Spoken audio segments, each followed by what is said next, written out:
Nababagabag ang mga magsasaka ng mais sa Cagayan Valley sa pagkasira ng kanilang pananim dahil sa mga malawakang pagbaha bunsod ng nakaraang mga bagyo. Anila, maging sila ay biktima ng umano'y korupsyon sa gobyerno. Mula Tuguegarao City, may balitang A to Z Special Report si Ace Cruz. Alam niyo yung kahirapan namin doon.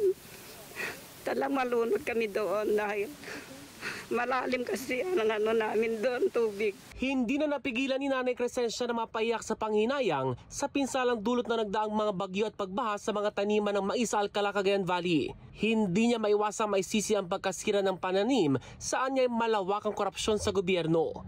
Panawagan niya, Ngayon umaga ko kung ibuksan ng puto nyo na kami ay tulungan. Dahil kami ay malunod talaga kami doon. Ganito rin ang saloobin ng kapwa niya white corn grower na si Esperanza. Lagi kaming nababaha. Mahirap ang buhay namin sa Alcala, Cagayan. Sana po tutulungan niyo po kami lagi para kami po ay gumanda naman ang buhay namin. Kanya-kanyang pasakit ang nararanasan ng mga nagtatanim ng puting mais dito sa Cagayan Valley.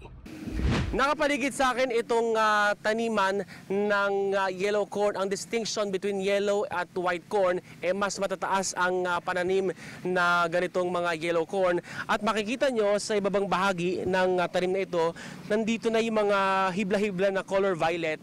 Dito mismo yung fruit o yung mismong mais pag-aanihin na. Ito yung nasa 65 days pa lamang, so meron pa tayong mga approximately 40 days bago anihin itong klase ng dilaw na mais. At ayon sa datos ng Alcala, Cagayan, umaabot sa 90% ang nagtatanim ng mga dilaw na mais, mas kakaunti. Ito nagtatanim ng mga puting mais na umaabot lamang ng 10%.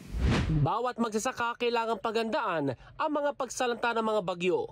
Ayon sa agriculturist, ang mga itatanim ngayong Disyembre o dry season, inasahang magiging magandang aanihin pagsapit ng Marso. Hindi tulad kapag tag-ulan. Expected na ma-harvest yan sa end ng March. So kapag nabit mo yan, ibig sabihin, very clear po ito, itong puting ito, ibig sabihin walang ulan dyan. Malaking bagay sa rehiyon, ang drying facility gaya nito nakabubukas lang sa Ilagan Isabela na nakatutulong sa pagpapatuyo ng mga aanihing mais tuwing panahon ng tag-ulan. Para sa Balitang A to Z, Ace Cruz, Tuguegarao City.